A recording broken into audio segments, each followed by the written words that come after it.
સિંગવડ તાલુકાના કરમાંદી ગામના 502 જેટલા લાભાર્થીઓ આંગણવાડીના લાભથી વંચિત। સિંગવડ તાલુકાના કરમાંદી ગામે આવેલ આંગણવાડી કેન્દ્રમાં 80થી 90 ઘરોના આશરે 502 જેટલા કુટુંબોની સંખ્યા વર્ષોથી આંગણવાડી કેન્દ્રનો લાભ ન મળતા ગામના લાભાર્થીઓ અને આગેવાનો દ્વારા આંગણવાડી વર્કર દ્વારા રજૂઆત અને લાભની માંગણી કરવા છતાં તેઓ બંને દેરાણી જેઠાણી આંગણવાડી કાર્યકર અને તેડાગર કરમદી ગામના વંચિત બીજા છેડા બાજુના ફળિયા લાભાર્થીઓને અસંતોષકારક જવાબ ન આપી લાભાર્થીઓને આંગણવાડીનો લાભ ન આપવા ધાક ધમકી આપી લાભાર્થીઓને ખાલી હાથ પરત પોતાના ઘરે મોકલી દે છે અને તેની લેખિત રજૂઆત ગામના વંચિત લાભાર્થીઓ અને ગામના આગેવાનોએ જિલ્લા પ્રોગ્રામ ઓફિસરને લેખિતમાં અરજી આપતા પ્રોગ્રામ ઓફિસરની સૂચના મુજબ ICDS શાખાના ઘટક 3ના કર્મચારીઓ દ્વારા કરમાદી ગામના બાળકોને વંચિત લાભાર્થીઓને ફળિયામાં ભેગા કરી આંગણવાડીના લાભ વિશે માહિતી આપતા લાભાર્થીઓ દ્વારા આંગણવાડીના લાભ ન મળવાની રજૂઆત કરતા આંગણવાડી કાર્યકર અને તેડાગર દેરાણી જેઠાણી અને કર્મચારીના બંનેના પતિઓ દ્વારા અન્ય લોકોને ભેગા મળી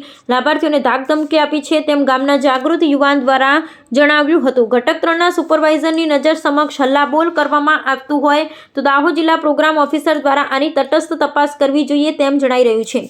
ICDS શાખા કર્મચારીઓ આ મુદ્દા વિશે ધ્યાન લે છે કે નહીં તે તો આવનારો સમય જોવાનું રહેશે। રિપોર્ટર સુરેશભાઈ મકવાણા।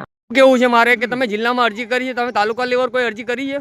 તાલુકા લેવલે આગળ અમે અહીંયા ગામમાં છેવાડાનું ગામ છે। ઓકે, હવે વચ્ચે સુપરવાઇઝર હતા તો સુપરવાઇઝરને મેં કીધું કે 2 ફળિયામાં જે બાળકોને લાભ આપવાનો થાય તે આપો, તો એમના આંગણવાડી દૂર પડે એટલે નિશાળ છે આવેલી અને નિશાળની નજીક એમને 2 દિવસ પૌષ્ટિક ભોજન આપ્યું અને પછી બધા લાભાર્થીઓ જાણે જશે ને કાયદેસરનું આપવા પડશે એમ કરી અને 2 દિવસ આપ્યું અને પછી વર્ષોથી અહીંયા ફળિયાનો આખો ફળિયો છે, લગભગ 80થી 90 ઘરો છે અને ત્યાંના 502 જેટલા જે કુટુંબી થાય છે, સંખ્યા થાય છે અને એ સંખ્યાને લાભ મળતો નથી। લોકોએ મને રજૂઆત કરવાથી મેં સુપરવાઇઝર આગળ બેન હતા એમને રજૂઆત કરી ત્યારે ચાલુ કરાવેલું। એના પછી એમને જે પેટા કેન્દ્ર કંઈ આપવાનું થતો હતો જે પૌષ્ટિક આહાર બાળકોને, એ બાળકોને આપવાનું બંધ કર્યું। એના પછી વર્ષોથી આ ફળિયાને લાભ નહોતો મળતો। 80થી 90 ઘરો છે અને 502 જેટલી અહીંની વસ્તી થાય છે। એ વસ્તીની રજૂઆત એમને લાભ નથી મળતો, બાળકોને પાયાનું જ્ઞાન નથી મળતું, જે પાપા પગલીનું જ્ઞાન મળવું જોઈએ આંગણવાડીમાં એ લાભ નથી મળતો, સગર્ભા બહેનોને લાભ નથી મળતો, ધાત્રી માતાનું બહેનોને લાભ નથી મળતો।